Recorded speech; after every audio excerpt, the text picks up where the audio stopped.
Hello? What's up, girl? What happened after Tony dumped you? Girl, I'm over it. I went from heartbreak to hate. Oi, Joy. I couldn't handle it.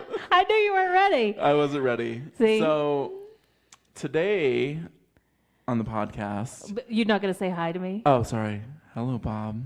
Okay. Was that close enough? That's close. Hello, Bob. That's good.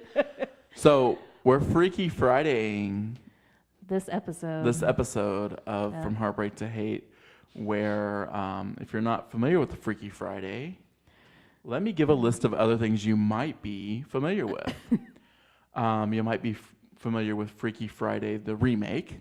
No. I'm going to stop you right there. What? Go. No, because if you're not familiar with Freaky Friday, then go Google it. Okay, don't Right. ask on Facebook for friend suggestions or anything like that. We can't help you. I was going to give other movies similar to that. I know, but that was my Bob moment. Okay. You just wanted to stop it. We haven't Freaky Friday yet. There's rules. So now there's rules. Now he tells me. I don't think so. I don't go by rules. I do what I want to do. So there's All of Me. There's also, what's the one with Dream a Little Dream? Mm-hmm. These are all movies where people body swap with each other for whatever reason. Mm-hmm. There is like Father Like Son. Yep, remember that one. There's Vice Versa with Judge Reinhold. Mm-hmm. There's a whole bunch of I'm not even going to get to the whole 18 again. That was one. So if you don't know the premise of Freaky Friday, basically one person Consciousness swap. switches consciousness with the others in various ways. So in like Father Like Son, they drink some potion from another country, and they look into each other's eyes at the same time. Right. Freaky Friday, if I remember correctly, they just say like at the same time in opposite places, you don't understand me, or you can't understand my life, something like that. And then there's other ones where they like touch some kind of artifact from a far off distant country that's been like Samaria or something like that. Probably not Samaria because people don't know Samaria. So probably something like Tahiti, like a Tahitian body swapping doll or something. So what I need us to do is to do all three. Okay. You don't have anything to drink. I don't have anything to drink. Okay, well, we can't do all three. So we're just going to do two things then. Okay. So I'm going to hold up this Tahitian artifact. Okay. It's very Tahitian. Which is also a Juul e-cigarette. Right. If the Juul e-cigarette company would like to sponsor our podcast, give me a call. And at the same time, I want us to say, I don't want your life. Which is not from any of these movies. Right. But you got to say it in that accent. Okay. So you ready? I know what you mean. Okay. 1, 2, 3. I don't want your life. Do you feel? Oh my God. I feel it. Oh my God. I feel like I believe in love again.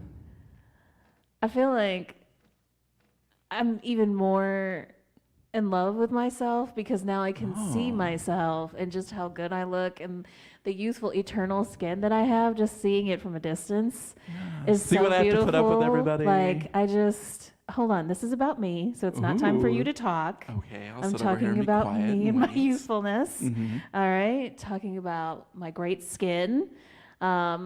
And really just about how everybody wants to be me. And now I can see why. It's hard. It's hard to have to sit on the other side. So I understand. I understand you, Joy. I get it.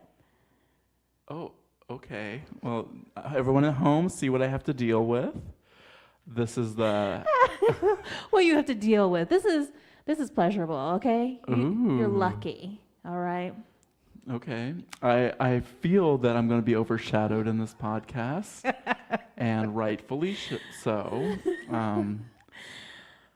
I don't have much other than... No, you don't. So that's fine. So let me get into the topic that we're going to have for today. Ooh.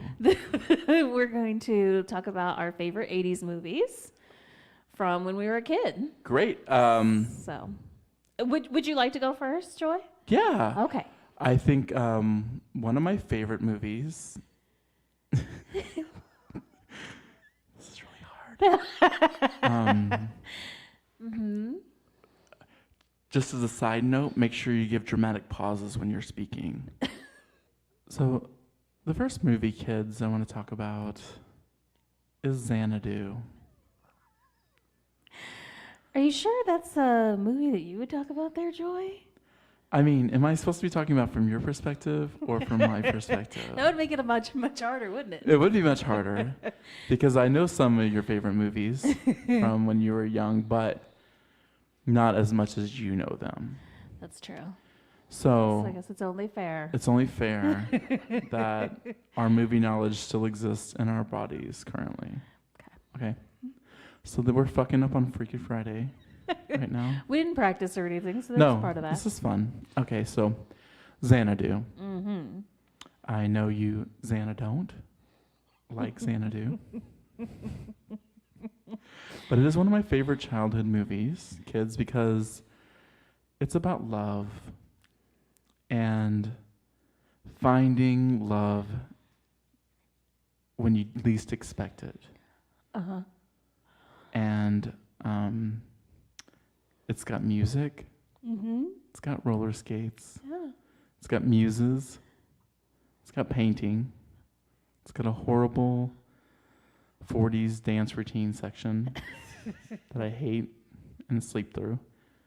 But it also has Olivia Newton-John, and she was my idol when I was a kid. So, all right.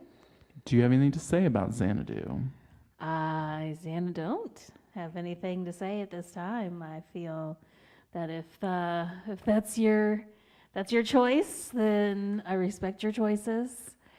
Did this Freaky Friday leak out? It did. See, I'm trying to quietly swallow my disgust for your life choices. I feel that that's what I would do as a white man. Wow. I feel that your aggression level is mild comparatively. It's not a judgment on you at all. It's just what I'm not used to. The struggle is real over here. We really should practice this because it's hard. It's hard. I'm torn between two worlds. Like there's something in this body that makes me want to laugh, but since my own soul is dead, it's like it's painful every time it comes out. So, Okay. I would like to talk about one of my childhood favorite movies. Oh, please. Yeah. Go right ahead. Done with Xanadu. Move right along to this wonderful little film called Breakin'. Oh. And its sequel, Breakin' 2, Electric Boogaloo. Yeah. So it's a 2-for-1 special, because if you're going to do one, you might as well do the second one. But probably the best worst, that's like the definition of a B movie right there, because you've got the special K, which is the white girl dancer, Shrimp and Alfonso, which I forget his character's name. Ozone. My God. Yeah, so I'm getting their real names confused with their character names. But this trio that gets together, and all dance movies essentially have the premise that you can save something. You can save a community center. Absolutely. You can save somebody's life, whatever, with dance. And this movie does not disappoint. It's got amazing cameos. Jean-Claude Van Damme before he was Jean-Claude Van Damme. And then mediocre breakdancing, I feel. Not even amazing breakdancing. But, it's a wonderful, horrible film. Couldn't get enough of it when I was a kid. I feel that they intentionally hired ugly men for this movie. Do you really? Do you think that Ozone is good looking? I'm no shrimping. No. I feel that for the times he was good looking. Do you understand what I'm saying? Do you get where I'm going with that? I do. Take yourself back. Take your mind frame I'm looking back. right at him in my mind's eye. Mm-hmm. To a time before filters and, put togetherness. Okay, we're gonna have to switch back. Because it's too hard to pretend to be somebody else. So, touch the artifact. Touching the artifact. 1, 2, 3. I don't want your life. Yes, it feels good to be back. So my problem is this. There we go. Even though we already have Billy D. Williams up to this point. Yeah. So I'm sorry. He was the light-skinned version. Like, he was the light-skinned cute. You know what I'm saying? Because it was still in the times. But he was so scrawny. He was scrawny, but I'm telling you, for that time, I know that he was the shit. And he had that, like, sorted, really dry kind of Jerry curl. Like, horribly dry. Like, so why was it so dry? I don't really know. Is it because he just would spin on his head? And if it was wet, he would just, like, fall? Or maybe because he was so poor, because he was living the true life of a struggling dancer. He couldn't afford his activator. You know what it really boils down to is they said, we need 2 black men, non-threatening, who can actually break dance. Yeah. These are the ones we got. These are the ones we went out on Santa Monica Boulevard, and these were the guys out there dancing with Spider-Man. Yeah. So. But Turbo was like a really good breakdancer. Like in reality. Like, but those movies did not. They were good for what they were, but a lot of people justifiably would say that Beat Street's a better. Beat Street has a better like representation. Yeah, I mean it definitely has, and. But if you want the drama of the movies and you want ridiculous storylines and arcs and things, and you want more whiteness, then you're gonna need Breakin'. Breakin', and you need Irene Cara singing break dancing, break out. So song in the second movie, there's one that's like, I believe in the beat. Yes. Yes. Who is that? I don't remember her name, but I think she sings her actual song at the very end. Yeah, she's an actual singer, but I can't remember who it was. We'll find out during the break that we don't actually have. So we talked about Beat Street, I think, on the radio show, right? I think on the radio show we've talked about Beat Street and Breakin'. I don't know. And what else did we talk about? FF. Oh, Fast Forward. Yes, we did talk about Fast Forward. Listen, now we're getting ahead of ourselves. But yes, we did talk about that one. All very multicultural dance people. Mm-hmm. I always get them mixed. They start to blend when you think about them. Because Beat Street and Fast Forward.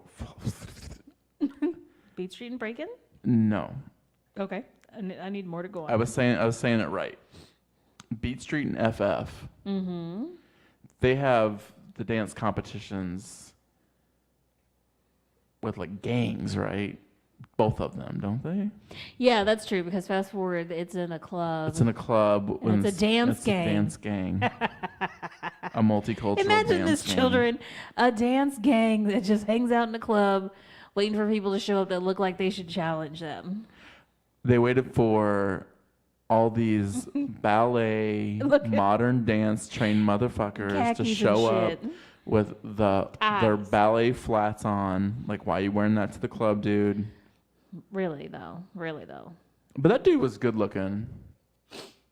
Or which one are we talking about? Fast Forward, yeah. Are we talking about the white guy or the black guy? Well, the white guy's good looking, but I'm saying the black guy is definitely good looking as well. He is. And he's the one who does all the singing. Right. Yeah. And the other guy was just the Choreographer, less of a bulge.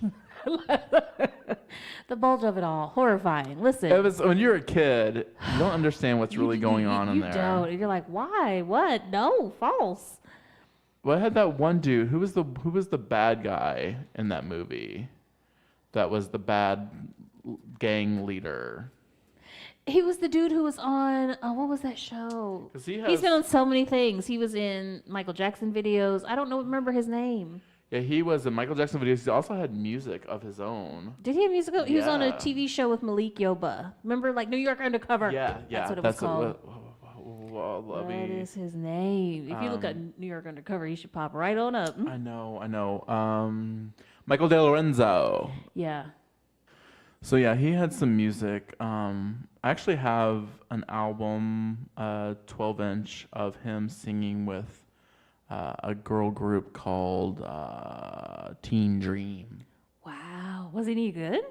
I mean, he was all right. I mean, Teen Dream, everyone remembers them, right? Yeah, I remember them.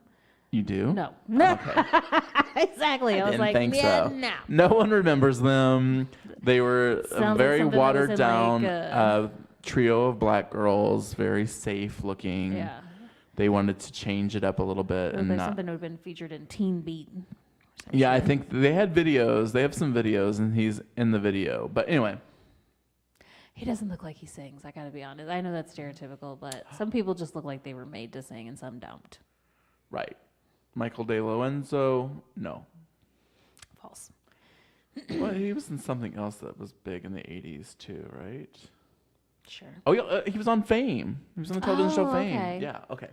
Anyway, moving on. Would you like to give us another? Oh, he's in Fatal Beauty. Fuck it. Yeah, we can Somebody's get obsessed with him right segue, now. not him. Segue right into my next movie. Oh, okay. Because Fatal Beauty is a Whoopi Goldberg movie. Yes. Favorite childhood movie, Jumping Motherfucking Jack Flash. Okay, see, this is where our paths merge, converge. yes. We do merge here. Penny Marshall directed movie, actually. Yes. So thank you, Penny Marshall. Rest Love in you. heaven. Love you. Thank Done you so for well. giving the Whoopi Goldberg a stage because it was a movie written for men, a man. Man, yeah. And so they changed it up and gave it to Whoopi Goldberg, who at the time was, no one really knew her other than her stage comedy. Yeah. And she was hardcore. I idolized Whoopi Goldberg back in the 80s. I just thought the world of her. This movie and this role is so wonderful. It's just like, there's so many quotable moments. There's so much good happening in there. Her running around. There's a child molester, but we didn't know that until later. We didn't know that. We didn't know everything, okay? Yeah. It was a pure time, kids. That's the thing. If you didn't grow up in the 80s, then you can't know the innocence. Of K motherfucking GB.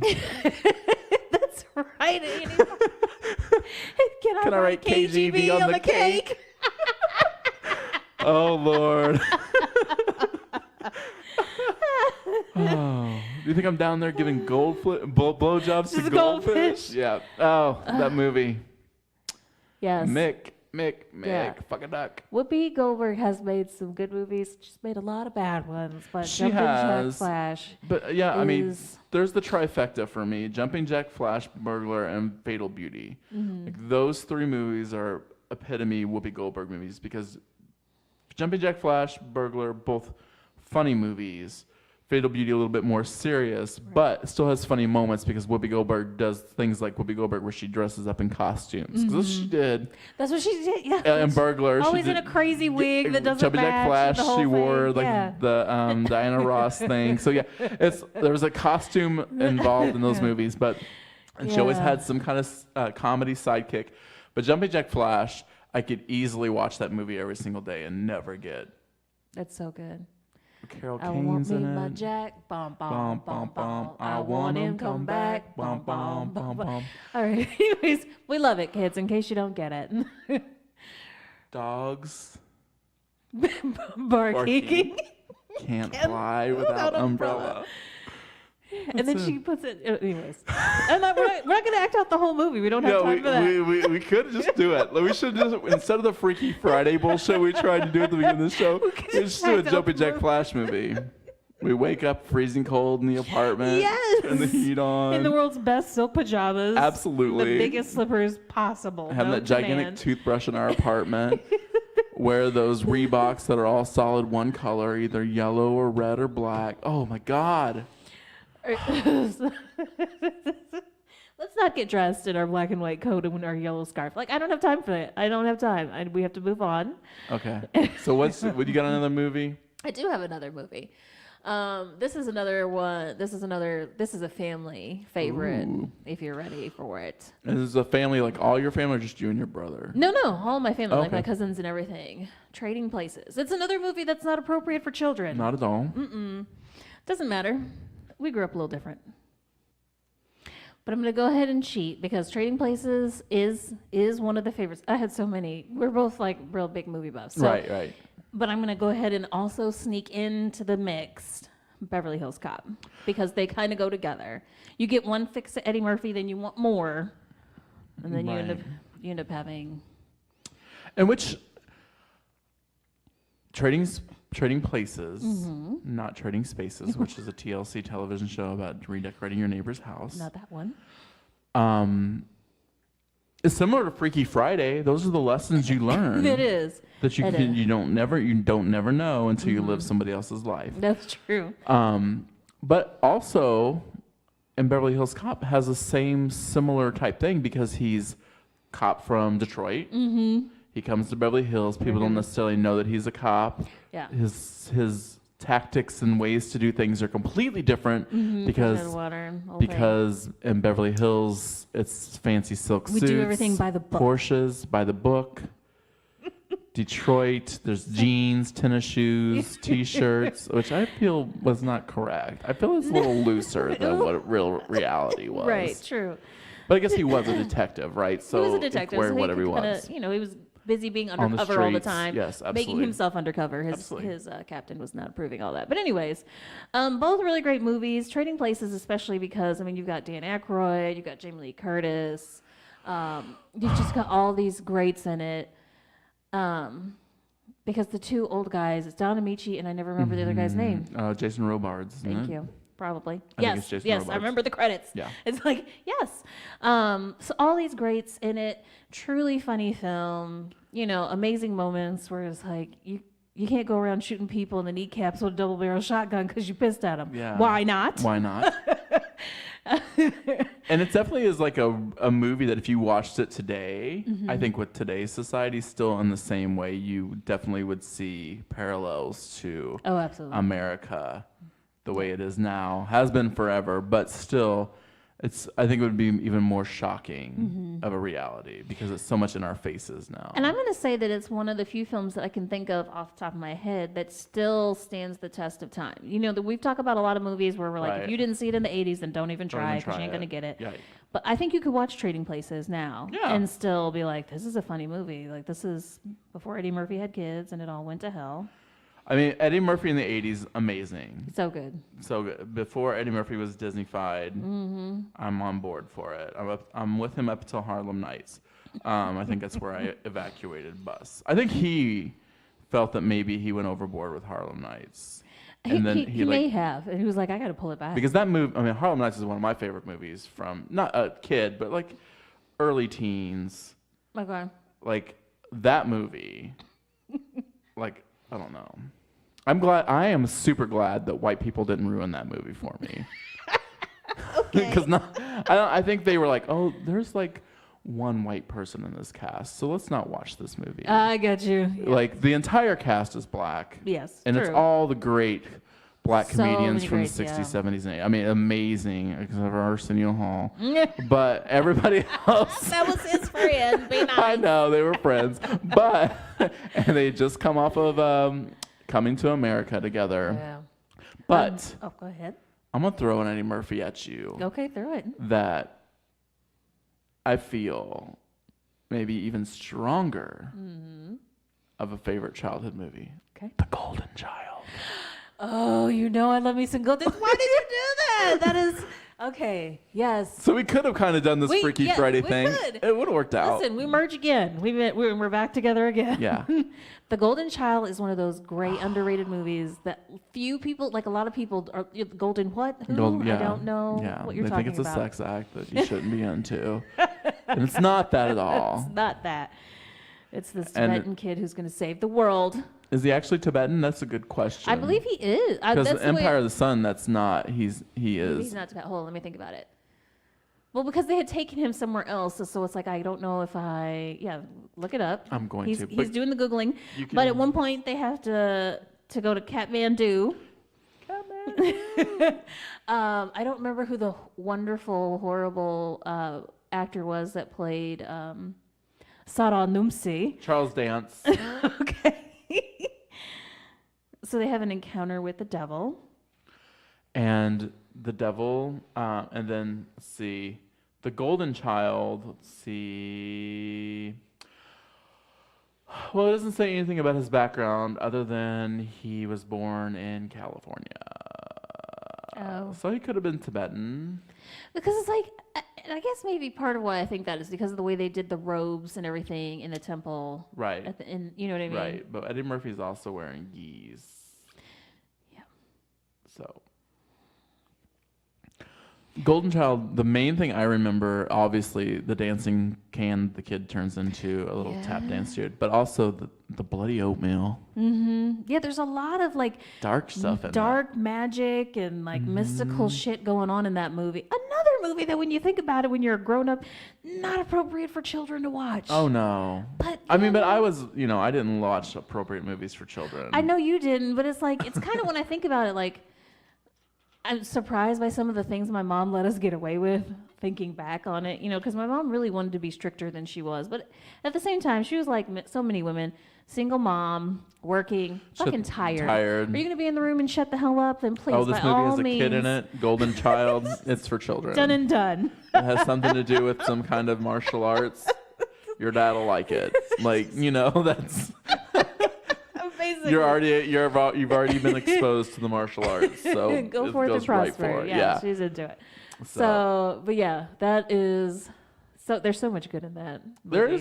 There's lots of good Eddie Murphy. I know that I personally in my life give him a lot of shit for the shit that he's made in the past 25 years. But yeah, it went south. But listen, I have a theory about that. They're each genius. Like there's a level on genius. You know what I mean? And I feel like sometimes if you just spit too much out really fast, really early, you tap out and you're like done. Well, that's the thing, right? You want to grow as an artist. You want to be successful as an actor. Mm-hmm. And I'm sure roles are offered to you. I'm not sure you're going out there looking for Dr. Doolittle. No, but the paycheck comes calling. The paycheck comes calling because you've done Harlem Nights, and we're really kind of over the laughy after every single line Eddie Murphy, the raunchy, the raw of it all, the leather pants of it all, like that had bypassed. So I think they have to, and it's the same thing with Whoopi Goldberg. Yeah, it was like she was I would say a female version of Eddie Murphy. She was very raw, very raunchy. In her stand-up comedy, I remember her doing the Pledge of Allegiance to the flag. I pledge of allegiance to the motherfucking flag. Yeah. And just like that kind of thing. And so, there's only so much you can do with that. Yeah, her one-woman show that there was one. New York. We had a recording of where she does like the 4 different characters. I think it is amazing. You can't even find that anymore. No. And you would get in trouble for doing it now. Yeah. Honestly, but amazing. She does. This little black girl who wants to be white so bad. She's got a white shirt on her head, pretending it's her blonde, luxurious hair. She does this Jamaican woman. Like, she does all these great characters. And then one of them, Fontaine, comes back and does her next special. Right. Fontaine was a drug user, gets out of rehab. Like, look up Whoopi Goldberg from back in the day. I'm sure you can YouTube some clips you can probably, because that's like that's the stuff that people don't know about Whoopi now that she's on The View. Yeah, you know what I'm saying? And they that's don't the know thing. that Whoopi. And that's but it gives her a little legitimacy. She's also EGOTed, right? Isn't she an EGOT? Like, she's won an Emmy, she's won a Grammy, she's won an Oscar. I thought she did a Tony. She could. I believe it. I thought that was Whoopi Goldberg. Yeah, because she was on 30 Rock when she was trying to tell dude how to EGOT. Oh, okay. Yeah. See, I don't know about the Tony life. I think that was Whoopi Goldberg that has that. I'm not sure, but I don't know. I'm still for Whoopi Goldberg. She still says some fucking crazy off the wall shit. I know we kind of sidetracked a little bit here, but but listen, it's all good. Childhood idols, right? Mm-hmm. So. And you get your idols from your movies. Obviously, if you were raised correctly, yes, then that's where you get your idols. Because movie people are real, and movie people's situations are real. I don't know how many times I've been leaving my Las Vegas gig to go hide out with a bunch of nuns. I mean, it's happened more than twice. It only happened twice to Whoopi Goldberg. It's happened like 4 times to me. And I got them all to sing some soul 60s music and made some money for child molesters. Yeah. I think you were getting deeper lessons than I was from movies. I think I got from the Goonies, I got my love of Rocky Road ice cream. Oh. So I think I learned that. See, I hate Rocky Road, but that's me. I know, but that's your whole aversion to chocolate, so we're not going to get into that today. Right. I'm sorry the Freaky Friday didn't work out for everybody. I know. It was an amazing idea, but just And we should have practiced that. we should have practiced more, but you know what? I learned something. Oh God, I'm scared. What did you learn? I learned I don't know you quite well, Joy. I don't know you well enough to put on a Joy costume without blackface. And put that out there. Right. Throw that out there. Sometimes you have to clarify for people. And pretend to be you. I couldn't do that. No, I was thinking the same thing. Is like I know like mannerisms and like figures of speech and like because you didn't say fuck enough at all. I know things I had that to you throw do. F-bomb Like, out there just for you. There's certain things, but it's like trying to put that affect. It's like I said, it's hard because you have got your own personality, your own way of being. We're old as fuck, right? So you got that, so many years of that ingrained, and then try and consciously switch while you're trying to think of things that relate to yourself. Maybe that was it. Maybe we needed to pick some kind of different topic or something. Oh yeah, maybe. I don't know, but it's still hard. Either way you look at it. It's hard. It's hard to be somebody else. So what we've learned today is we didn't do the show on Friday, so it's not an actual Freaky Friday. We lied. Why would you tell that truth? It's a wacky Wednesday. It is a wacky Wednesday. So so the truth is out there. I like to tell the truth. Okay. But you never, even if you've known someone for 18 years, Yep. you truly don't know them 100%. There's always more to learn. There's always more to learn That's the way I would say it. and more dramatic pauses. And remember that to be beautiful and natural is the birthright of every woman. And I wish you all loads and loads of loveliness and good luck.